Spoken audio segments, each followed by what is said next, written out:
சிலர் இனிப்புனாலே விரும்பி சாப்பிடுவாங்க. அதுலயும் பாயாசம்னா சொல்லவே தேவையில்லை. அரிசியை ஊற வச்சு அத பாயாசமா செஞ்சு பரிமாறினா யாருமே வேணானே சொல்ல மாட்டாங்க. அரிசி பாயாசம் செய்ய பச்சரிசியை தான் பயன்படுத்த போறோம். அரிசியை இப்ப புடைச்சு சுத்தம் பண்ணி எடுத்துக்கலாம்.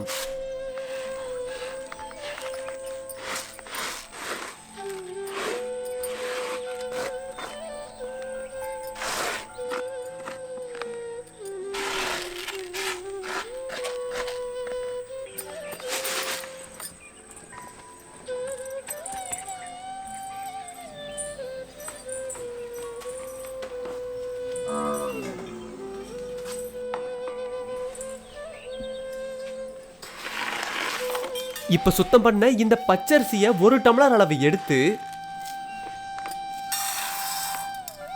கொஞ்சம் தண்ணி ஊத்தி ஒரு முறைக்கு 2 முறையா கழுவிட்டு தண்ணி ஊத்தி ஊற வச்சிடலாம்.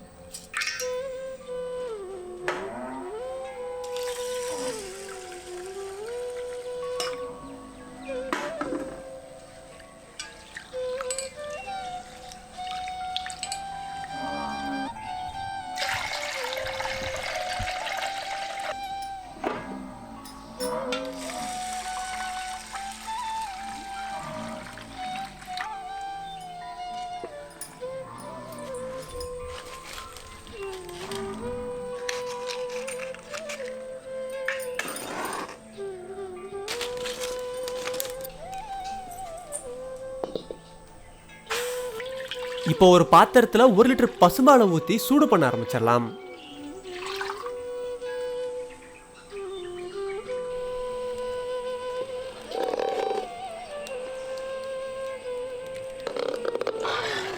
பால் மிதமான சூட்டுக்கு வந்ததும் கொஞ்சமா குங்குமப்பூவை சேர்த்துக்கலாம்.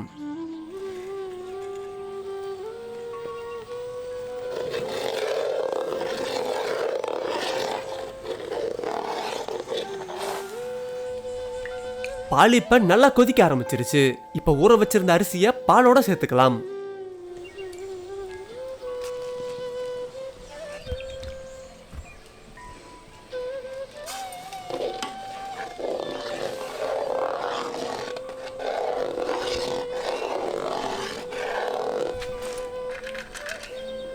இப்ப 8 அல்லது 10 ஏலக்காயை எடுத்து அதுல இருக்க விதையை மட்டும் பாலோட சேர்த்துக்கலாம்.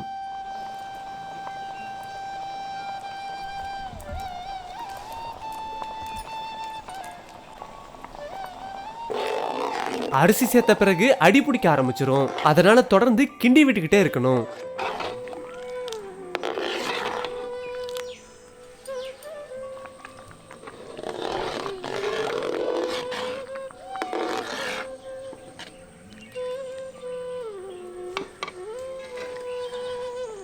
நம்ம சேர்த்த அரிசி இப்ப நல்லா வெந்துருச்சு. இப்ப 200 கிராம் சர்க்கரையை சேர்த்து நல்லா கிண்டி விட்டுறலாம்.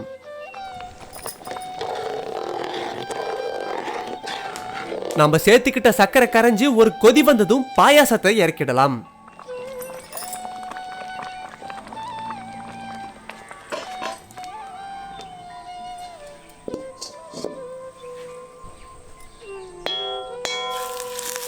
இப்ப கொஞ்சம் முந்திரி, திராட்சை, பாதாம், தேங்காய் துருவல் இது எல்லாத்தையும் வெண்ணெயில வறுத்து பாயாசத்தோட சேர்த்துக்கலாம்.